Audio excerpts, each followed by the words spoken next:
Buon pomeriggio a tutti da Rust Race TV e dal vostro Rust 696, Paolo. Vabbè, oggi cominciamo la serie. Scusate, non riesco. Mi vorrei mettere un pochino più comodo perché sono veramente. Cominciamo la serie Driving Better School, o meglio, era già iniziata diverso tempo fa, andavano in onda le registrazioni, diciamo, i vari clip. E per ora cercherò di dare, diciamo, una logica a tutto, un senso a tutto e anche una certa continuità. Quindi da oggi in poi dovrebbe essere così.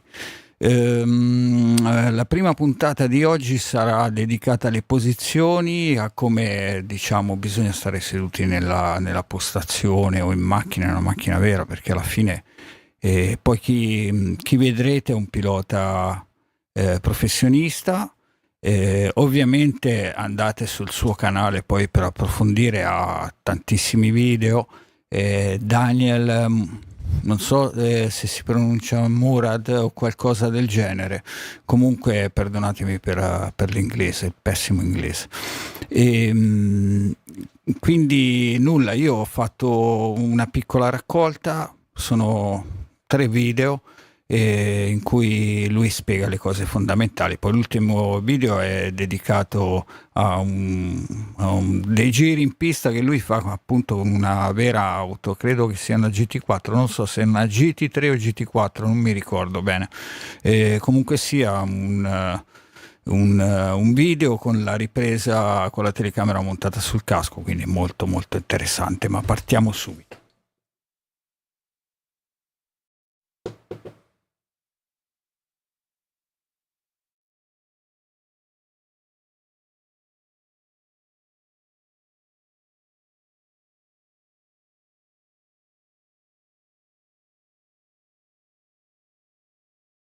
Three steps to perfectly set up your seating position, steering position, and pedal position to directly impact your lap time and comfort behind the simulator.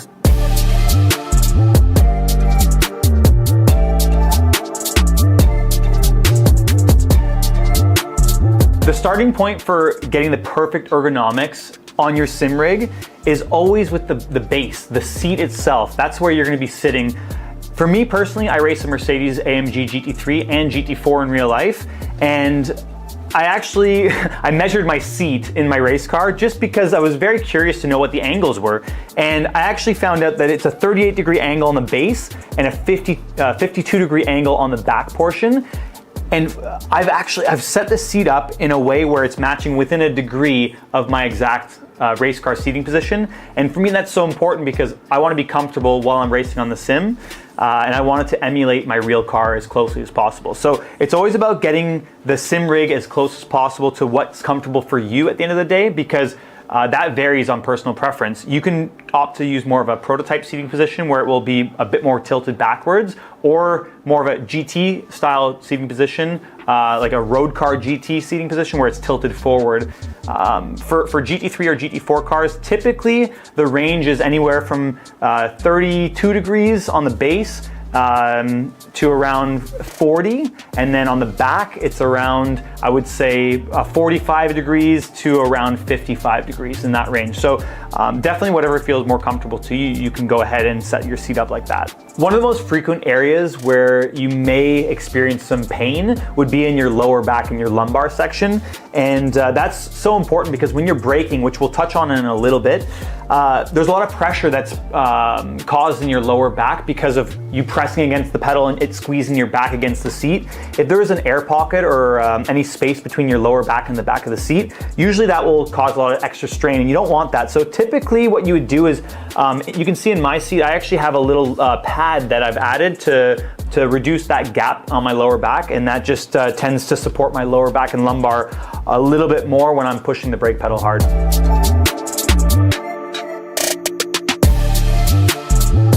Once you get your seat position dialed in and you have the perfect angle for your personal preference, because remember, there's no right or wrong when it comes to seat angle, it's only a personal preference in terms of what you're looking for and what you want to achieve out of it. For me, I'm always looking to replicate my real race car. So I have my seat set up exactly like my car. Next up, once you have your seat, make sure that your shoulders are pressed to the back of the seat and inside the shoulder rest, because this is so important. If you start removing your back off the chair, then you tend to lose balance on the car. So when you're turning, you tend to wobble back and forth, especially if you have a direct drive wheel. It will move you around. So you want to make sure you're secure. This way you have the most balance and most secure grip on the wheel. Second thing is, I would say wheel position, wheel distance to you, and the angle of the wheel itself. So for me, the height and the angle go hand in hand. I have my wheel set up at around 14 degrees on the steering shaft, and that's emulating my real AMG GT cars perfectly within a degree. That's personally what I like, and I set up the height accordingly where when I'm gripping the wheel, I'm not putting any additional strain on the top or bottom of my wrist. It's actually more or less going straight from my forearm through a straight wrist onto the grip of the wheel. If you have the wheel height too high and it's too angled, you'll put additional stress on the top of your wrist. And on the other side, if you're too low and you're driving down low, you'll actually put a lot of stress on the bottom of your wrist. So you want to make sure ergonomically you're very straight and all your joints are lining up with the steering wheel. In terms of distance to the wheel, you don't want it so far away where you're coming off the seat, but you also don't want it so close where you feel like you're jammed up and you can't really make the steering inputs and your elbow is hitting the side bolster in the seat. So finding that perfect distance to where you're not jammed up or you're not reaching is important. A great way for that, to figure that out, is to put your arms out while your shoulders are in the back of the seat, wrists on top of the wheel, and your wrist should be sitting right on the top of the wheel rim. That's more or less a really good guideline to getting the proper distance for the wheel. The final step to get the perfect ergonomics in your sim racing rig would be to get the pedals set up in the right spot. And this one can be quite tricky because you need step 1 and step 2 to be correct for step 3 to fall into place. And starting right away from your knees, and we'll work down, you want to make sure that the pedals are close enough where your knees are more or less, you don't want to be quite at like a 90-degree angle, but you want to make sure that when you're going to press the brake pedal, especially, this is very important, you don't want to have a straight leg. You want to make sure you're maximizing your big muscles. So you're using your quad to press with the big pressure, and you can reserve the rest of your strength in your leg from your calf and your ankle for the finesse pressure on the brake. That's going to give you really good trail braking and that finesse at the last stage of braking when you're coming off and balancing the car in a corner. So again, no straight leg, avoid that, but you also don't want to have your knees up into the steering wheel or like too bent, because then it will start to generate some knee pain as you start to press the brake. So finding an angle, I would say you want to keep it around like 130-degree angle or so. You know, you're not 180 degrees straight legging it, but just allowing yourself to have a little bit of a bend so you can get that strength from your quad when you're pressing the brake.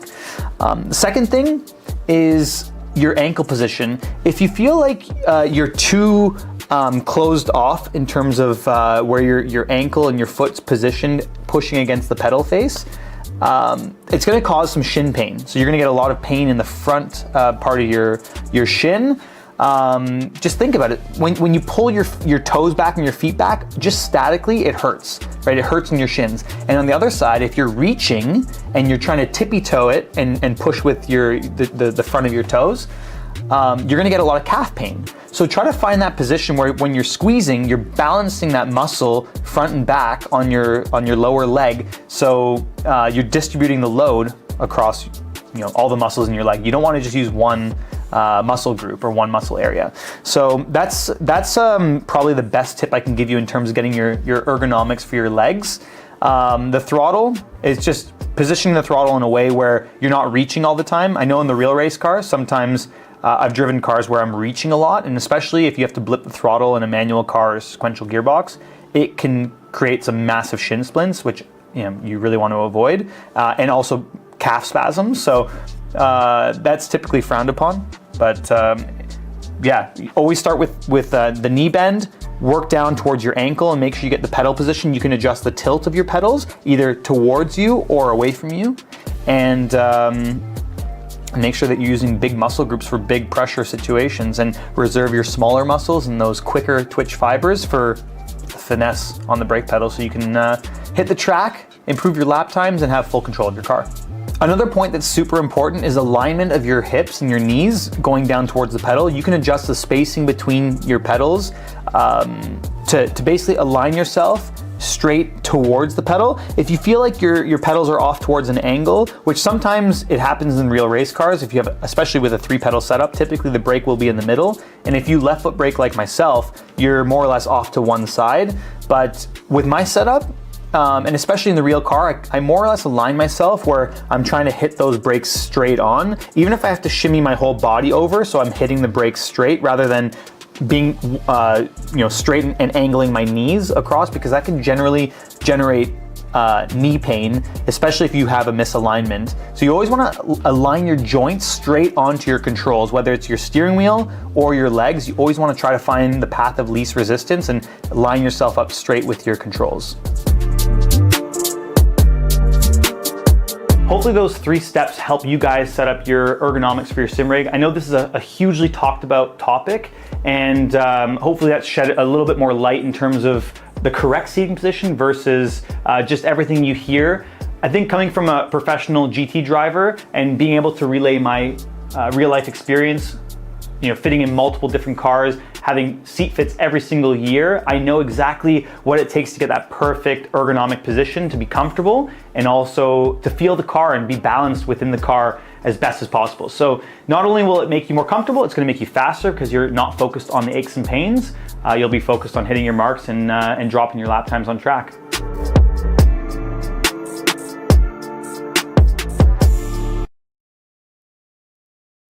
Do you want to last longer?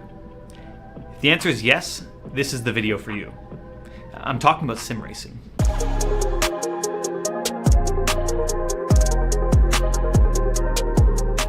Daniel Morad here, and in this video, I want to go over 5 key areas of your body that you may encounter some pain while driving or sim racing, and how we can learn to avoid those little aches and pains for extended periods of time so you can last longer in your rig. We'll break it down into key body parts or areas of your body, starting from the lower body and working our way up.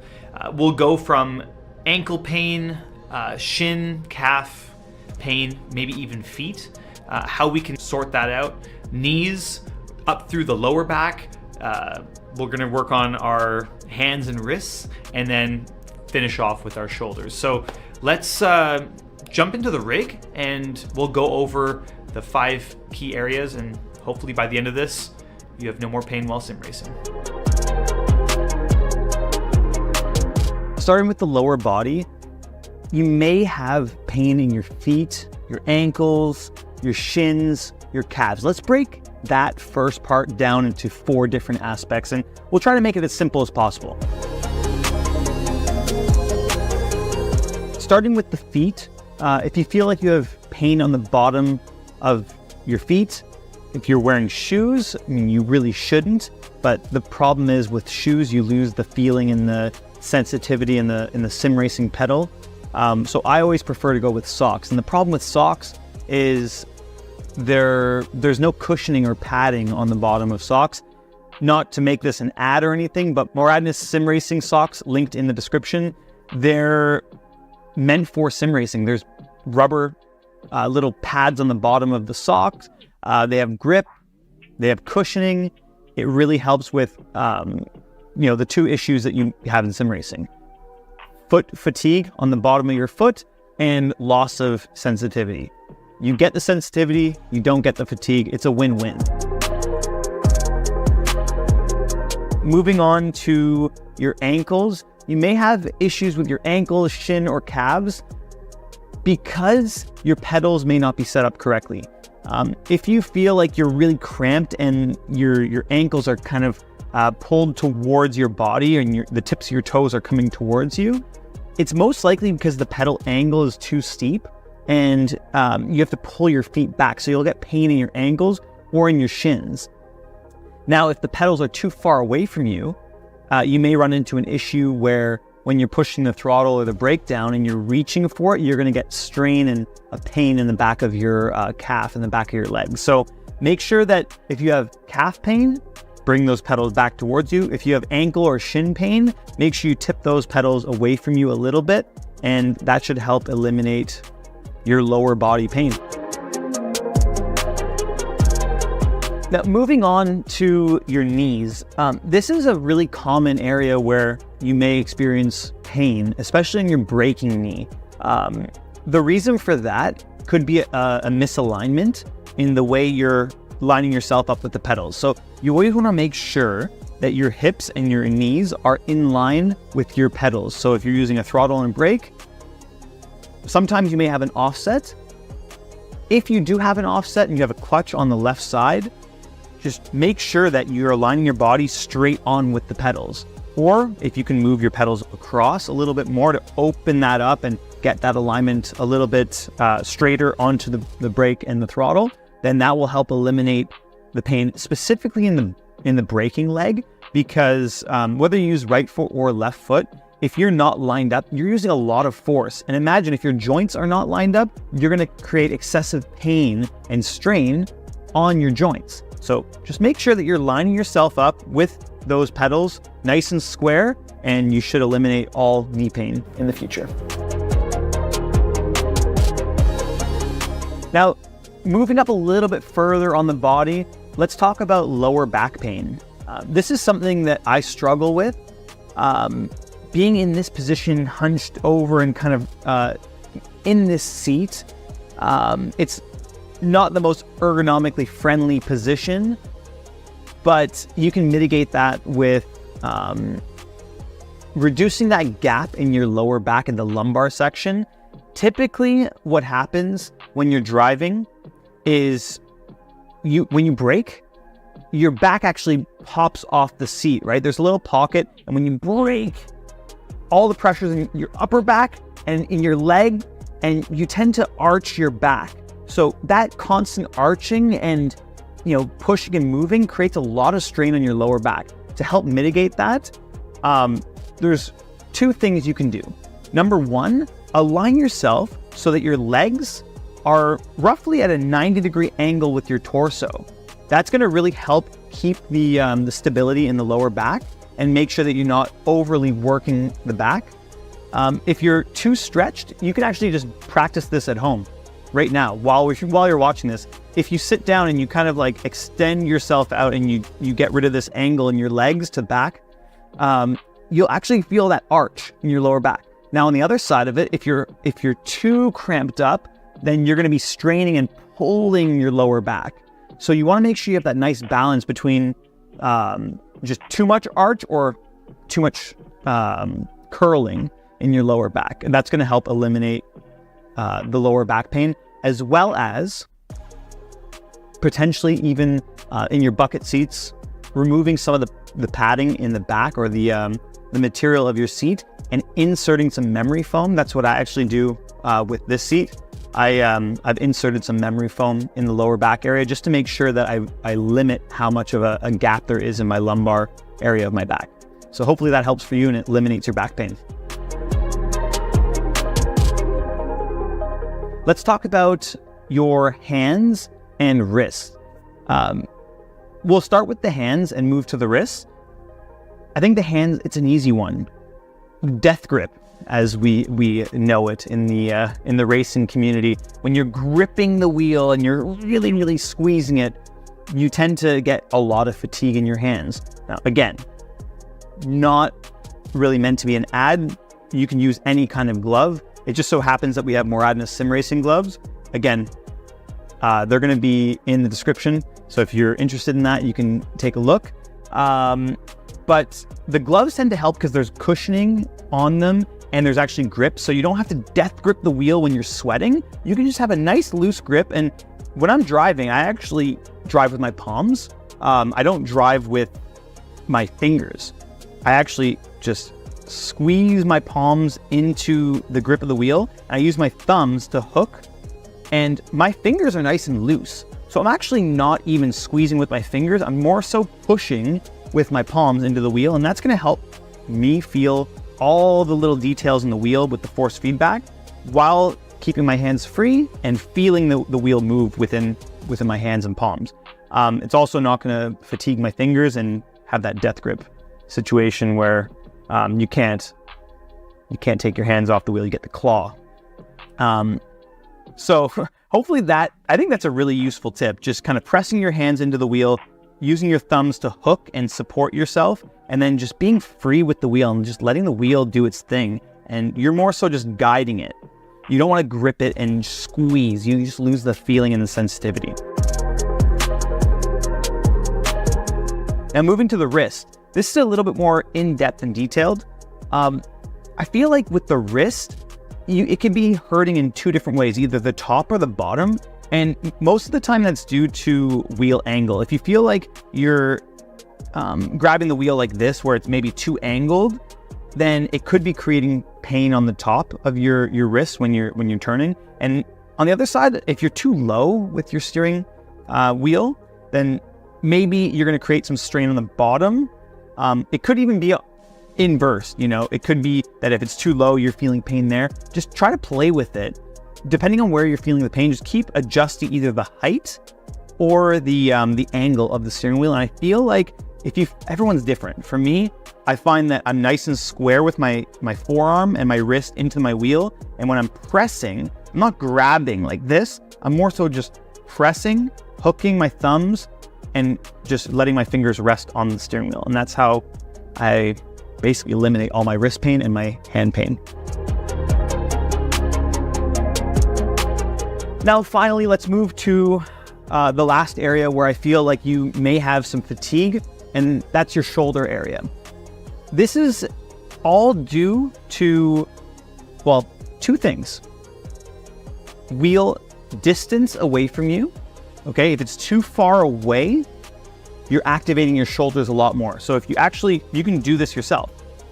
Drive like this, drive like that, not even drive, just sit there, put your arms out, and kind of squeeze your arms and try to turn. You're gonna feel your shoulders really, really engaged. Now, if you go too close, then you're gonna start to use your chest a lot more, and you might feel a bit cramped. So you wanna get to the point, you can see, like, I'm not really reaching that much. I have a 90-degree bend in my arms, really, really comfortable.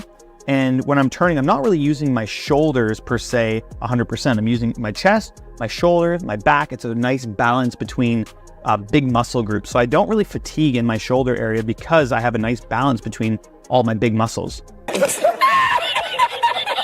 My big muscles. So yeah, basically just having the distance right. And then finally, let's talk about height. So it can actually play into your wrist positioning as well and the wrist fatigue. But if you're too high with it, you may be using too much your shoulder. And if it's too low, it may be using some awkward muscles. So try to find a nice position with your hands where you're kind of balancing out your muscle group usage. I find that in terms of wheel height, it's just at the top of my shoulder. So the top of my wheel arrives more or less at the top of my shoulder, and that's a nice, comfortable position for me. When I'm driving, I think my palm is more or less in line. So everything is in line, and there's a lot of alignment. I think that's the key, not just with your car, but with your body. You want to make sure everything's aligned nice and straight, so you're not creating any unnecessary strain and pain on your body. I really hope this helps you guys last longer. Of course, that's the key of this video, helping you last longer, enjoy yourself while racing, and really eliminate as much body pain as possible. If you guys enjoyed the video, let me know down below. If you have any questions in terms of ergonomics or anything I didn't cover in this video, let me know. I'll try to be as active and engaged in the comments as possible. And I really hope I can hear from you guys. If you liked it as well, I said like a lot. Like the video and subscribe if you haven't already, and I will see you guys in the next one.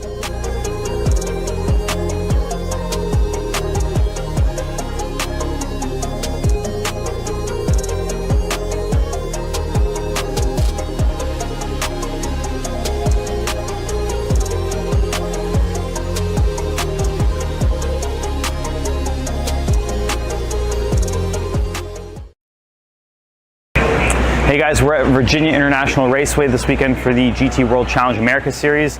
This is the AMG GT3 behind me. I'm going to take you on board with us through my helmet cam and show you how we prepare for the races in the practice sessions. We're at VIR and I have my helmet cam on. This is the very first session of the event for us. We actually only had Friday practice. Everyone else had Wednesday, Thursday, and then Friday. Unfortunately, we only had one session to get the car dialed in. So just sitting in the car. My seat insert was already in there. My chief mechanic, Carlo, who's helping me just get the seatbelts done up. So I have all the buckles in. He just put up the safety net. That's Taco. Hey, Taco. Hey, what's up? He's our driver changer. Very good. Is it recording? Yeah, I think so. It's blinking. Oh, lovely. Does that one need to be started too? Huh? Does that one need to be started too? I think Chad is going to do it. Okay. Chad's our video guy for the team. Like, he's awesome. A lot of the footage that we get throughout the weekend is from Chad Engel. He's awesome. Really, really good guy to work with. So just adjusting the steering wheel now, getting it set to my personal liking. To plug in my radio, we're going to do a radio check. Ignition went on, so radio turns on. My engineer is on the radio with me.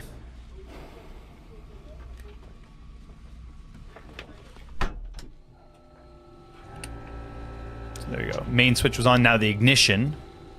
So the dash will turn on with the ignition. I was like, should I turn the camera on? Nah, I'll leave it, because normally we have like an auto start for the camera.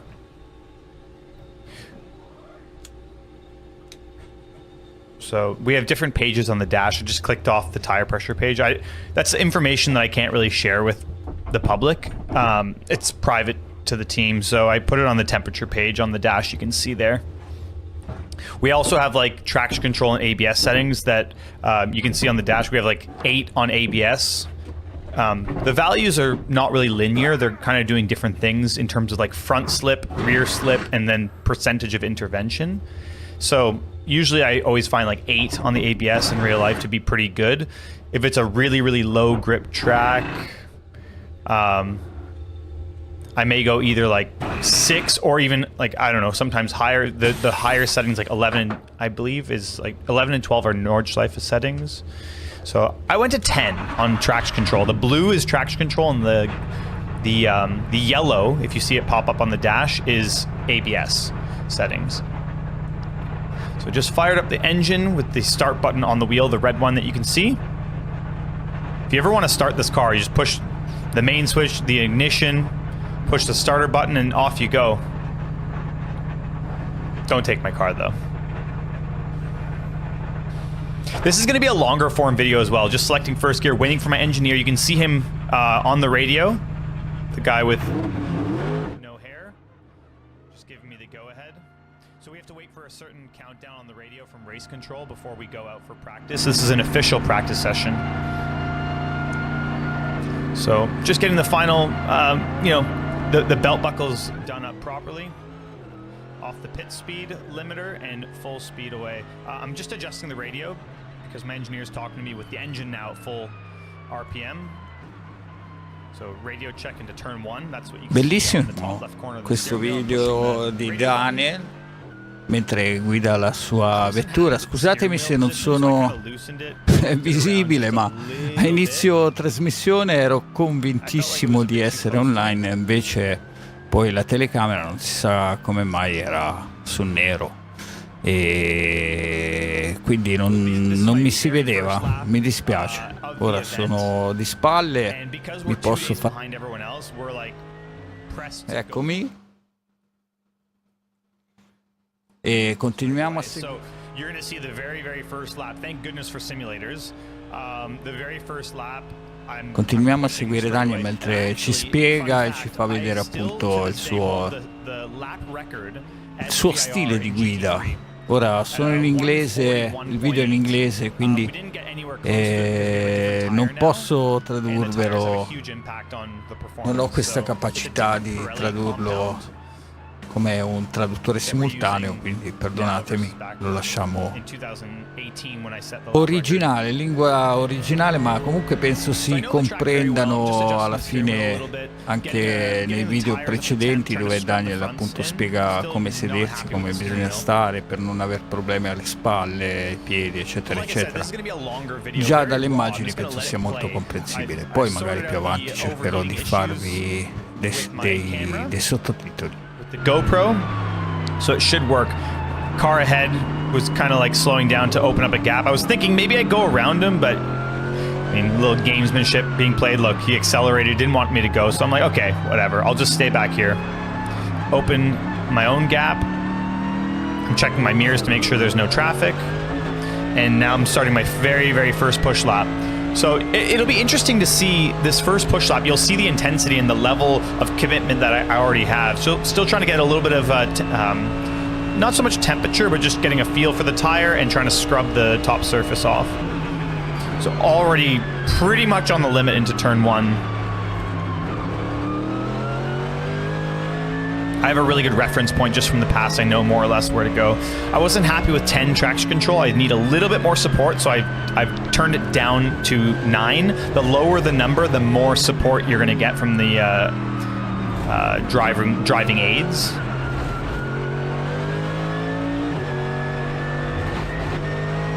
So already really on, maximum attack. Mode push. Just flat out at this point. The first lap wasn't too bad. The second lap was a little bit better, but you'll start to see as soon as the new tire goes away and I'm just pushing that limit a little bit more, you'll see the car's quite nervous at this point. It's actually very nervous, especially in the beginning phase of the corner. On the brakes and on the brake release, you'll start to see as soon as that new tire goes off, that I'm starting to struggle. So the driver ID, I didn't set it. It was on driver 1. I'm driver number 2 in the setting, in the setup. So we have a manual switch on the top. So you can see the blinking lights. That's the ABS. It's not really hard intervention. It's just kind of blinking, but you don't really feel like it's on, if that makes sense. See, the blue is rear locking and the purple will be front locking, and it'll be each side. So if it's lighting up on the right, it will be right side tires. If it's both, it's like both rears that are up in the air, maybe under rotating a little bit.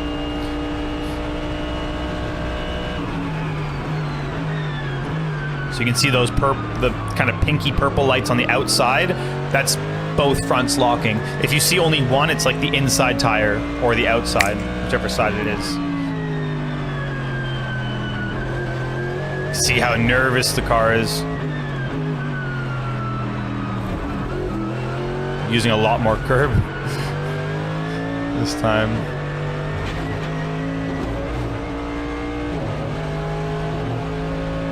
Really committed. It's flat out through the S's. This is actually such a fun section of the track. It feels amazing when you're flying through here. The front just lifts a little bit. Flat out all the way till turn 10 right here.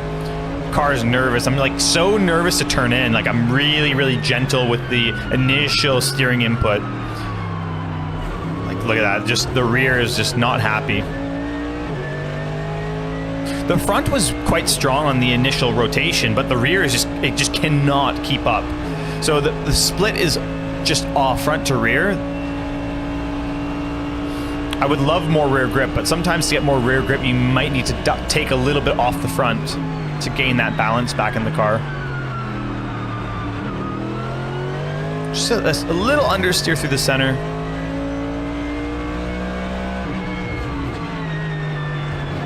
To really attack the curb on the left. I'm on the radio right now giving some feedback.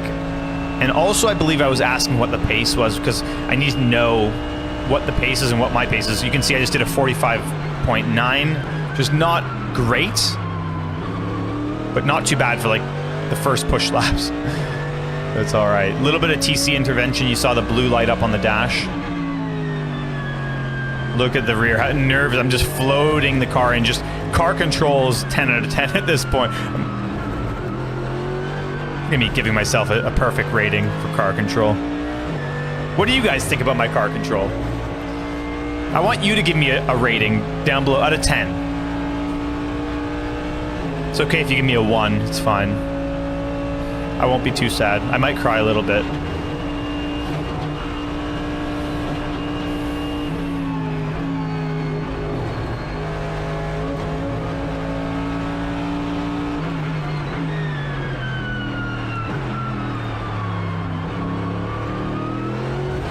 You see how there's a lot of oversteer when I'm trying to rotate the car, and when I come off the pedals, it just kind of washes into a bit of understeer. Are you guys picking up on the balance as well? Like, if you were to look at this, what do you guys think about the balance of the car? Give me your driver feedback, your breakdown for this first run. We're gonna revisit it in the second run, so hold your comments for now, maybe, or you can write one and then write another one after. Up to you. And while you're at it, you might as well sub to the channel if you haven't already done so. Because if you made it to this part, I mean, you're pretty much invested in it. So, while you're down there clicking buttons, you might as well hit the like button as well.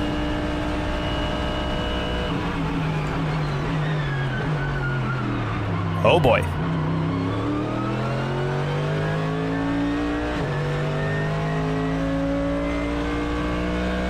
So you can see my lap delta. I'm like 200ths down on my best. Now it's about a 10th and a bit.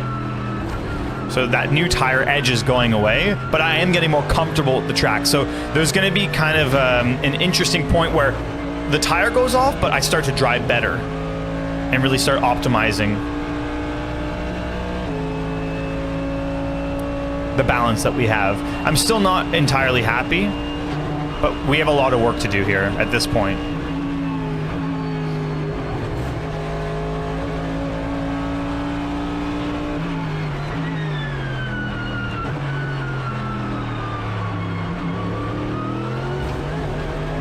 I get to a certain point in the corner where I feel the understeer, and instead of adding more wheel, I just kind of hold it and try to balance the car with a little trail brake, or sometimes with throttle to help, do something with the differential, whether you're opening or closing the diff with your foot. That will either help or it will help stabilize the car or give more rotation.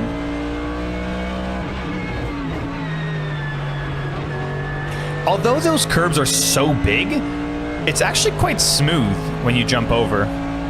So there's a lot of dialogue going back and forth. You can see the top left corner on the steering wheel. I'm on the radio every lap giving feedback, and we're just trying to expedite the process. So that's a better lap, 45.5. This should be my best. You'll see the delta is showing green. You can't really see it because of contrast. Vi ricordo che Daniel è un pilota professionista, ma corre anche sui simulatori. Aspetta che mi giro di qua verso di voi, se no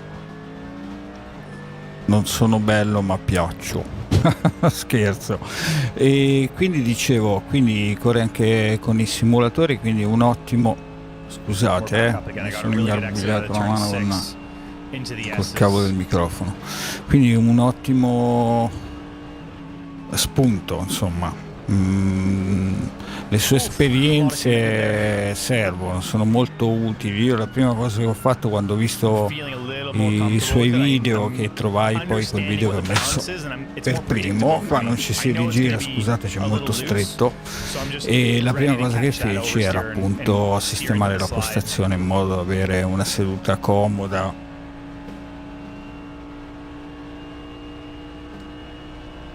Una seduta comoda e in maniera da non stancarsi inutilmente. In effetti ora, se stai anche seduto a guidare per un'ora, un paio d'ore, diciamo, senti la stanchezza della concentrazione, ma fisicamente i dolori non ci sono più, mentre prima ho avuto un periodo che mi faceva male il polpaccio. Perché? Perché ero seduto male, la posizione dei pedali era sbagliata e non andava assolutamente bene. Quindi continuiamo a seguirlo, che è molto più interessante lui di me. There's a slight variance.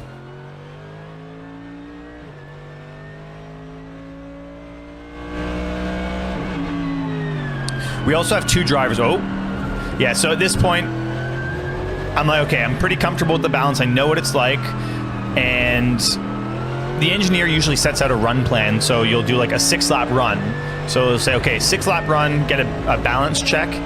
We see how the car progresses, box, and then we'll make a change, go back out, and then after that we do a driver change, because it is a 2-driver series. So myself and Kenton Cook was driving with me this weekend. We were in the pro category.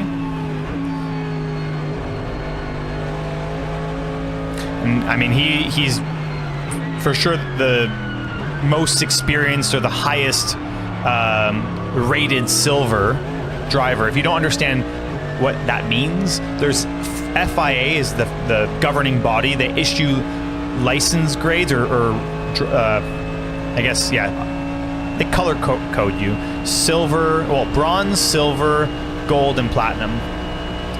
So silvers and bronze are AM drivers, or categorized as AMs, but not always. It's very complicated. I should make a whole video on just that.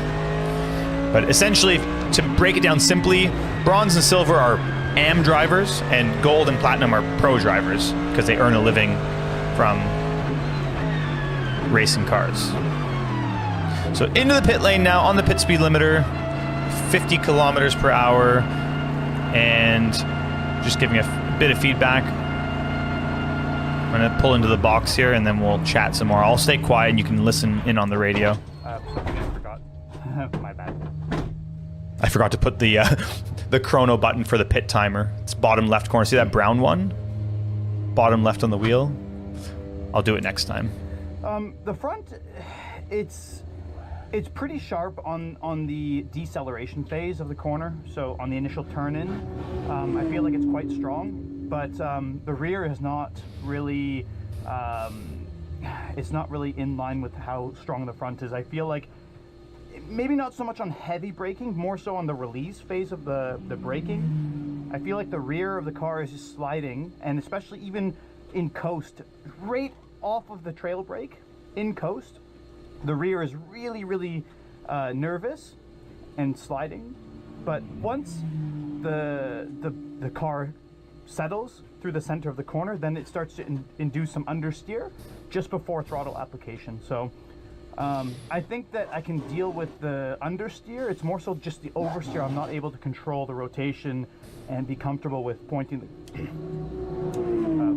car. It's just like on the release of the brake, the rear tends to slide into the corner, whether it's high speed, medium, or low. I'm trying to catch my breath, and my brain is going 1,000,000 miles per hour. My engineer is also French, so you have to speak in like simple terms for, you know, just easy communication. Oh, you saw something. Don't tell anybody.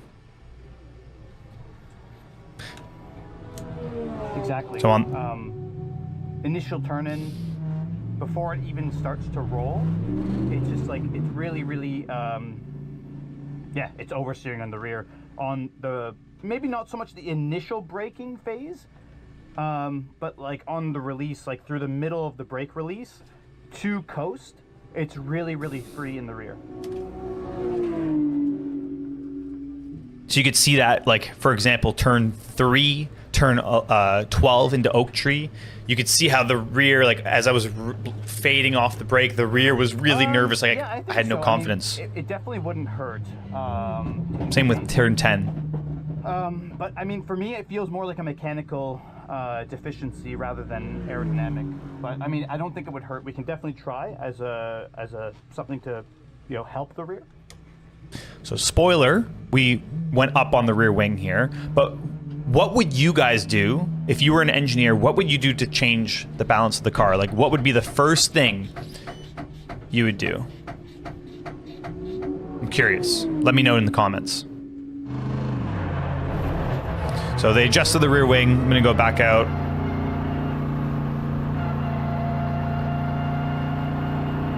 We went with more rear downforce. It's definitely just a band-aid for a deeper issue that we were having with the car. Just keep in mind, this is the first time we've actually gone to a circuit with a very, like a higher grip surface. So the balance of the car, it was interesting. Like, what was working for us at COTA, what was working at New Orleans, at Sonoma, is not quite working for us here.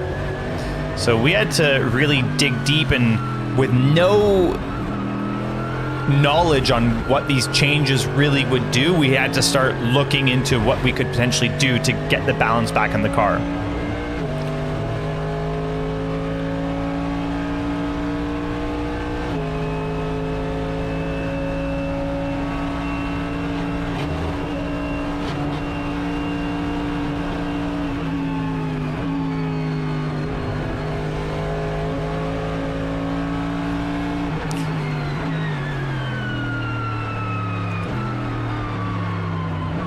So we'll see how the balance is after my first push lap. Let's see if you guys notice the difference in rear stability. Mostly in like the medium and high speed corners. We'll see if you guys can see the difference in just the way the car's behavior is. You can see all the marbles shooting off out of the louvers in the front of the car. I'm just trying to open up a little bit of a gap here. You can see there's a car behind me. I'm trying not to slow him up too much. Well, not at all. I don't want to get in the way of anybody. That's the big thing. So you always have to be heads up with who's behind you.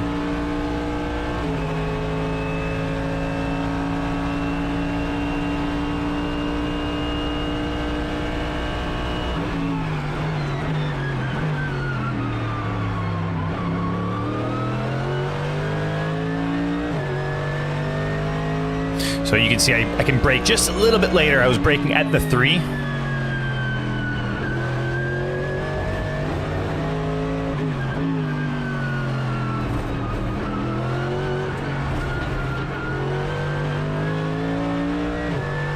This is a very tricky section.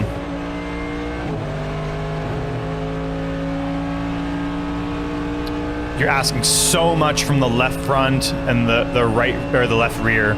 Just leaning on it all the time is a balancing act.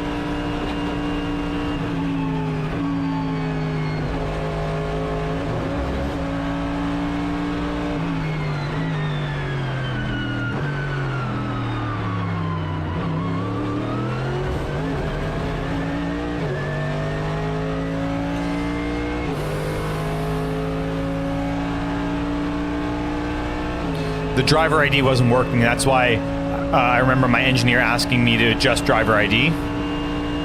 So we had to reset that after the session.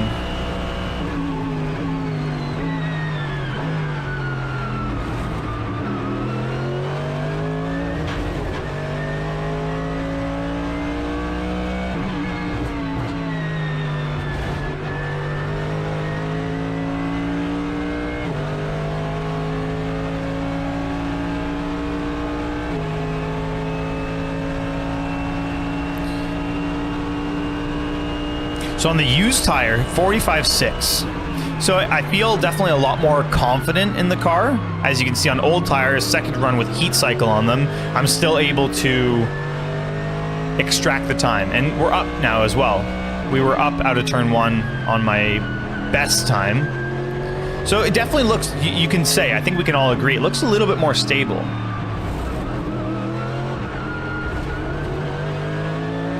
But the main mechanical deficiencies are still there. All over this Porsche. He's giving me the turn signal. Love it.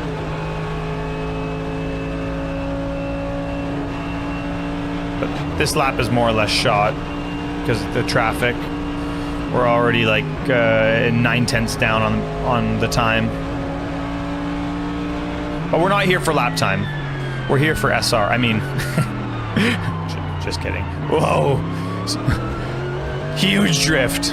Yeah, I mean, I'm still just not thrilled with the balance of the car. And if you guys watched the races, you may have seen race 1, how the balance was. It wasn't until race 2 where we really got the thing dialed in. Like, we made a huge change for race 1, and it was way better than what this was, but it still was on the edge. I went to traction control 8 just to, as the tires wear out more, I'm just adjusting that traction control for more support. So beginning of the run, I'll let it be a bit more open so I can use the tire without intervention. And as I progress further into the run and as the tires wear, I start dialing traction control back into it. I know that's a question I've been asked in the comments in previous videos, like what settings I'm changing. And typically I'm not really doing too much. The only thing really maybe is a little bit of traction control, but a lot of the times I might just start, if I know it's a high tire deck circuit, I might just start at a more supportive traction control setting, being proactive rather than reactive, making sure that I don't damage the tires right away and have a lot of tire life left at the end. Something like Laguna Seca, if you guys watch the IMSA Michelin Pilot Challenge race, I opted for a more conservative traction control setup, and it paid dividends in the long run because our pace over the stint was very good.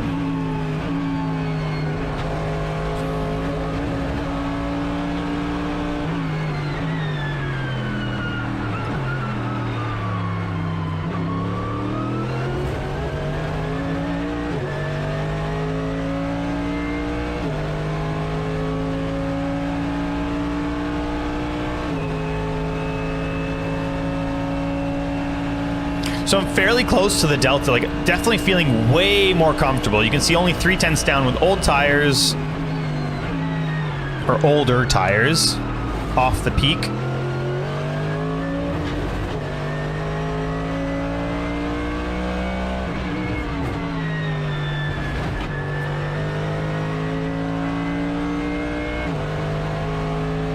Yeah, still able to do 45.5s. 45.6. So pretty decent in terms of like the pace, how we were versus the others on older tires or at the same tire life. We were pretty comparable, I would say. It was just the peak on the tire that we were missing, and it's something that was so hard even going into qualifying for us. Like, for instance, I qualified pretty poorly, spoiler alert. You know, we were 6/10 or 7/10 off the other Mercedes that we're more or less referencing ourselves off of. That was P2. The BMW was 5/10 clear of every single car on track. But the other Merc was like 6/10 ahead of us. And it doesn't take much, 6/10, you know, a little bit, especially on the track where it's a minute 45. A 10th here, a 10th there makes a huge difference. So just having a little bit of instability in the rear, not being able to push the entries, that it just kills you. So I'm just backing it off now. I'm on an in lap.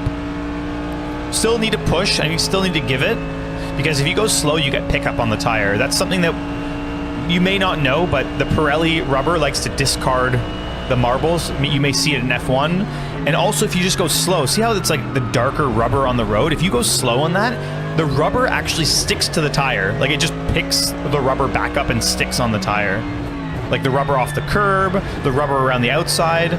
So you need to still push. So I'm pushing all the way on pit entry, all the way to the line. You'll see in the bottom left corner, I'm pushing the chrono there. Trying to get that lap time. You can see the blue just lights up. Now I'm doing a hot driver change, loosening off my belts.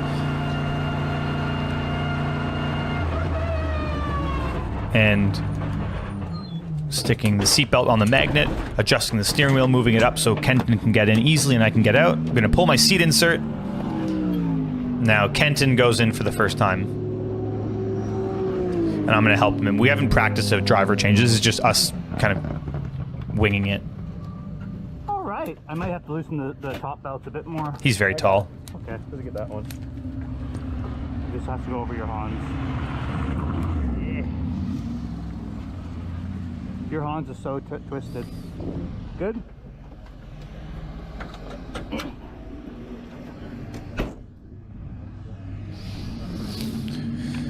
All right, so door closed, and now Kenton's gonna have a go. I'm gonna walk back to the table. It's very hot. It was very hot, like around 30 degrees Celsius. Checking out the snacks, seeing what I can eat. I'm always hungry.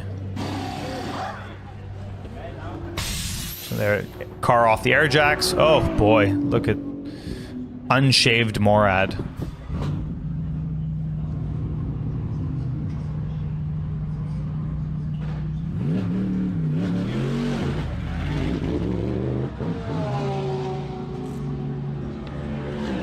All right, Kenton just did a 4-lap run, and I'm gonna go back in the car.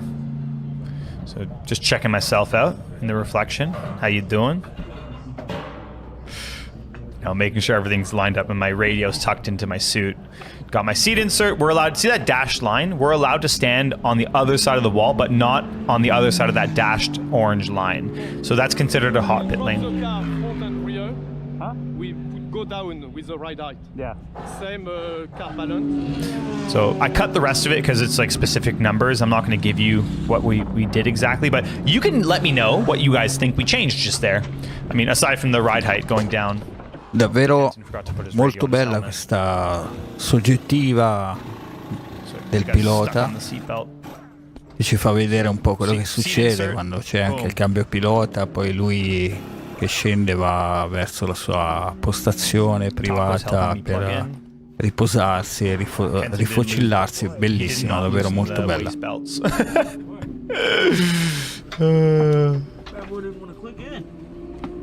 We're gonna need to practice loosening the seatbelts! Yeah, we're gonna loosen them up. Okay, alright. I think this one should be good. Okay. I'm a fat boy. It's my seat insert puts me higher than Kenton because. Did you just call me a chunky monkey? Oh boy. Alright, I'm gonna lock you in. You good? Hopefully nobody else calls me a chunky monkey going forward. Please don't. I'm sensitive.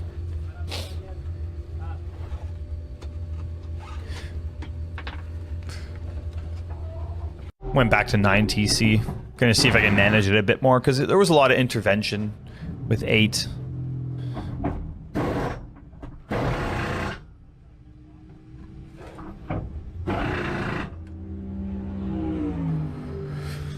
So when we take the tires off every time and put them back in the blankets, make sure the tire temps are, you know, always at the optimal temperature and pressures.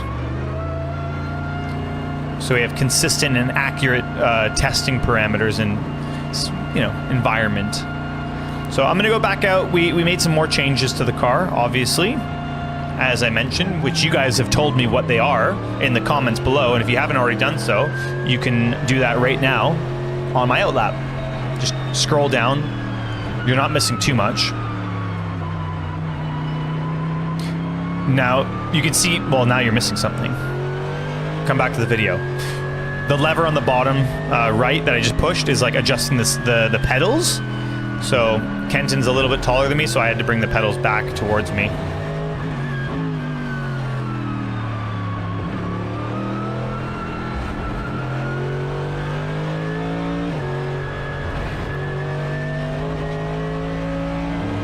So that's something we have to deal with in driver changes. I'm just letting this car go. I already kind of screwed his lap, but didn't want to mess it up anymore. So I'm just getting some clear space. I want to set my own pace and prepare the car for the laps. I believe I'm only going to do a couple laps here because it's enough for me to see what the balance is like. We're just trying to collect as much data as possible in this 1-hour session.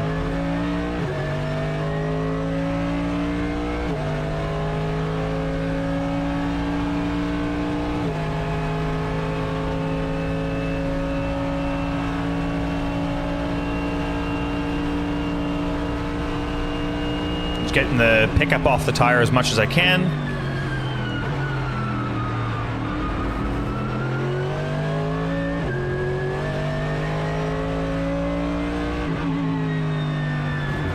And here we go, first push lap. Let's see what it's like.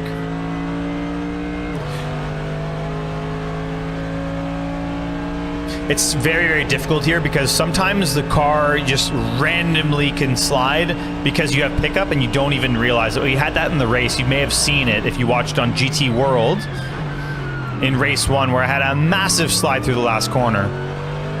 It was due to the tire pickup. You can see it, the chunks coming out the front. I mean, the rear is just not there. It's non-existent. I had McDonald's trays on the rear tires. So with that slide, it should be better now. Let's see what it's like going forward if there's more rear grip. You know, believe it or not, sometimes sliding the car helps clean off the tire. So you may see a huge slide and then you're like, oh, all of a sudden there's pace. And that happened on the broadcast where the commentators were saying, oh, Morad had a huge slide, and then all of a sudden I just open a gap because the car is just handling so well. When you have like other rubber on the tire, it's not the actual rubber connecting your car to the road. It's somebody else's.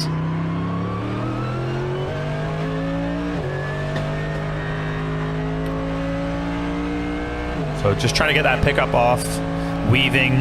If you pay attention to the front of the car, you may see chunks coming out of the front air louvers over the front tires. Just from time to time, things fly out. Little chunks of rubber.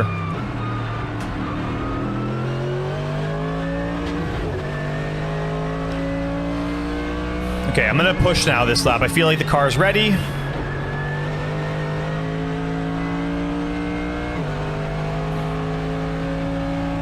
Let's leave it. We're gonna have a nice lap of silence.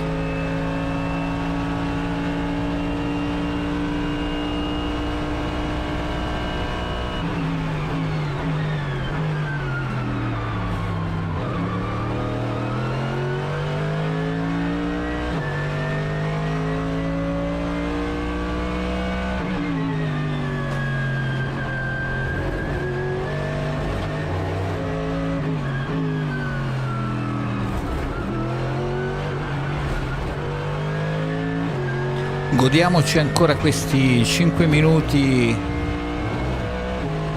con Daniel, sì, scusate.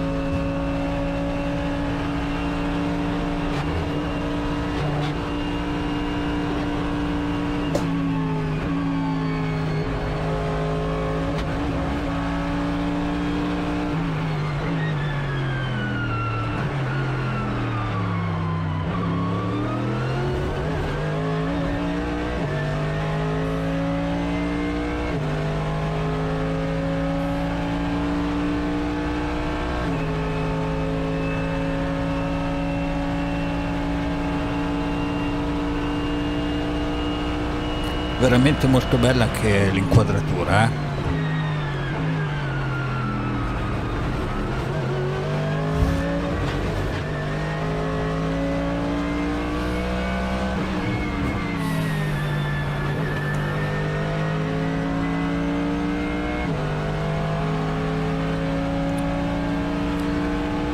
So you see, like, the rear felt, it looked a little bit more stable, but the understeer got worse. So we're just piecing the puzzle together at this point. We're trying to piece it all together. So you can see how much worse the understeer got. I don't know if you could compare that from the first runs to what I have now. The car looks a little bit more stable in the rear. You can tell, in this corner especially, it's a lot more stable on the entry, but there's a lot more understeer mid-corner. So now we need to get that balance back mid-corner, but also get the stability on corner entry. And with only one session, the only reason we had one session, number one, everyone was there on the Wednesday and Thursday with 2 sessions each day. So they had 5 sessions. We had 1 session.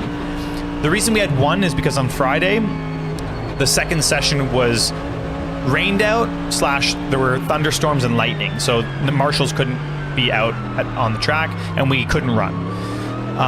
And the other reason why we didn't run on Wednesday and Thursday is because they weren't official series days, and Ziad Gondor, my teammate for the whole season, is on holiday with his family, and he agreed that he would still allow the team to run and supported the team, but with that, there was no extra budget to run the extra days. It was just the race event. So we had what we had, and we dealt with it, and we appreciate, no matter what, the support, and Ziad allowing us to do the race with Kenton Cook, who we brought in. So into the pits now. I'm like, yeah, this is enough for me. I know what the balance is like. Click the chrono. We're just getting the pit speed because there's a minimum delta. We're allowed 65 seconds at this track from the in line to the out line. Everything else in between is free. So as fast or as slow as we want to come into the box, how we change tires, add fuel, change drivers. But we have to do a quick driver change. We only have about 30 seconds maximum to change drivers. So we need to do it sort of speedy. But it's not like IMSA where you need to do like 18, 16 second driver changes. You can just relax. You can see there's no urgency. This one. Still, I gotta plug in his radio. I guess it popped out. We fixed that for the race. Taped it in. Gotta always remember the window net.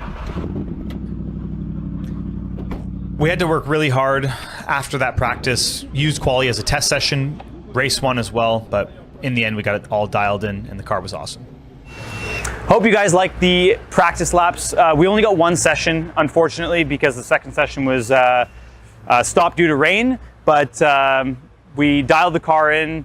We used qualifying as a little bit of a test session to experiment with the car, but clearly it paid off because we won the first race here at Virginia International Raceway. Hopefully you guys enjoyed that content and the preparation, all the work that goes into setting up the car and getting it ready for the race. If you guys enjoyed it, make sure you like the video, and let me know what your favorite part of the video was. And if you made it to this point, we got to think about a word to say. Morad Go Zoom, okay? Let's go with Morad Go Zoom. If you made it to this point in the video, write that in the comments if you are a true follower of the channel, and I'll see you guys in the next race.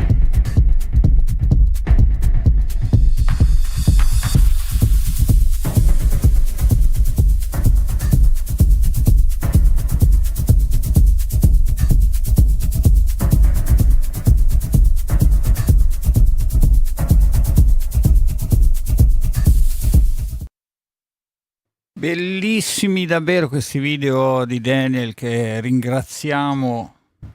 Urca e colpi all'asta, e davvero molto interessanti i primi due, dove appunto spiega le posizioni, spiega se si hanno problemi, insomma, alle spalle, eccetera eccetera. Poi cercherò di mettere o dei sottotitoli o qualcos'altro magari per i prossimi che faremo nei prossimi giorni.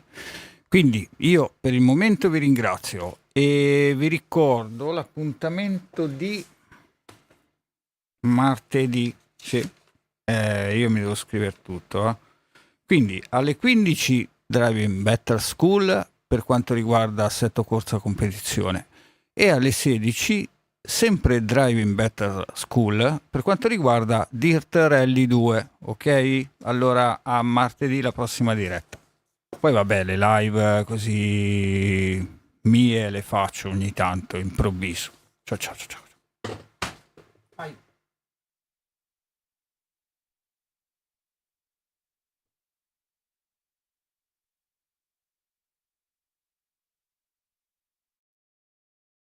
You're a professional GT